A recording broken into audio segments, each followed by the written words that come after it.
This is paper 1 video 9 for the February mock.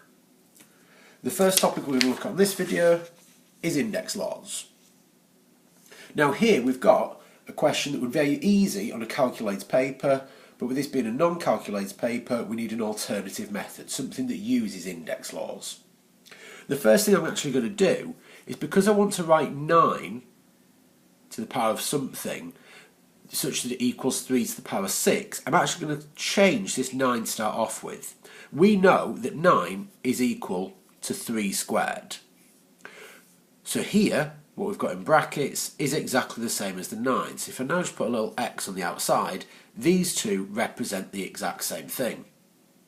We've now got that 3 to the power 2 to the power of x needs to be equal to 3 to the power of 6. Well, whenever we've got brackets involving powers, we know that we times together the two powers to give this power. So x here would have to be 3, because 3 to the power 2 all cubed would equal 3 to the power 6. So very simple on this one, x is going to be equal to 3. Same idea on the second question. 25 to the power of x. Well, let's write 25 instead as a power of 5. 25 is equal to 5 squared. So this 25 and the 5 squared are exactly equal. So by putting this x here, if I just put an x there, these two things are exactly equal. And I'm just writing 5 to the power 10 on the other side. In order to make these two exactly equal, remember we times powers when we've got brackets. So 2 times something needs to equal 10. 2 times 5 equals 10. So very simply, x is equal to 5. Because we've got the 5 squared to the power of 5 equals 5 to the power 10. So the main thing you need to remember here, timesing two powers together when there are brackets. The next topic we've got is quite a high level topic. This is going to appear quite close to the end of any paper. Here we've got a circle and we've got one particular coordinate on that circle. We then have a tangent drawn onto the circle, and the question is wanting us to find the equation of the tangent. In order to do that, there's a couple of steps we need to do first. Step number 1 is we need to find the equation of this line, the radius, so from the centre of the circle out to this point where the tangent just touches the circle. In order to do that, we've got to remember that all equations are in the form y equals mx plus c, where m is the gradient of that line and c is your y-intercept. So the y-intercept is quite easy on this one because it's a radius, it goes to the centre of the circle, so it actually crosses this y-axis at 0, 0. So straight away I know that it's going to be in this form, where I just need to find the gradient. In order to find the gradient of a line, remember, we do the change in y divided by the change in x.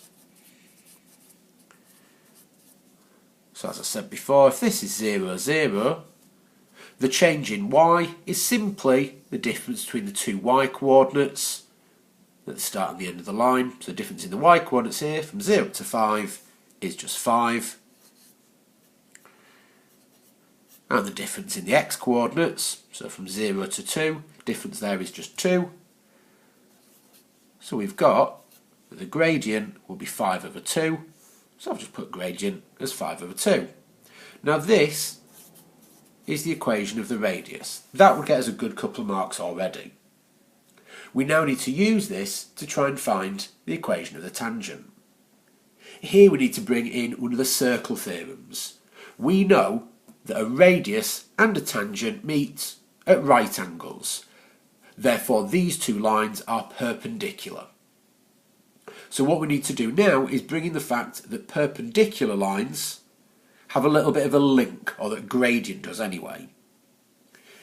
If 5 over 2 is the gradient of the radius, to find the perpendicular gradient, what I do is do minus, and the fraction flips. The reason being, I'm finding the negative reciprocal.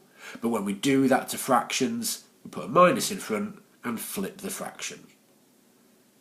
So I've got the equation y equals minus 2/5 x plus something, because I don't know accurately what this coordinate is, because this clearly has not been drawn to scale. In order to find out what this coordinate is up here, therefore find the y coordinate, or this y-intercept should I say, what we do is we substitute in the coordinate that we know is on that line. So here, if the coordinate 2, 5 is on this line, this is our x coordinate, this is our y coordinate. So I'm going to substitute these two numbers in to this little equation to find out what c would have to be.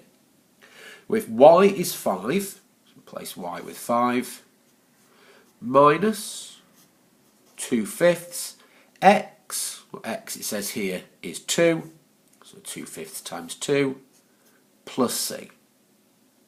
So just neatening this up a bit, we get that 5 equals minus 2/5 times 2 would give us minus 4/5 plus whatever this c is, that's what we're about to find now. So here, if I'm now trying to solve this equation, I need to get c all on its own, so I would add 4/5 to both sides. 5 add 4/5 is just 5 and 4/5, and this gives us our value of c. So what I can now do, taking this equation, the part that we got so far with before, all I need to do is change that c to 5 and 4/5.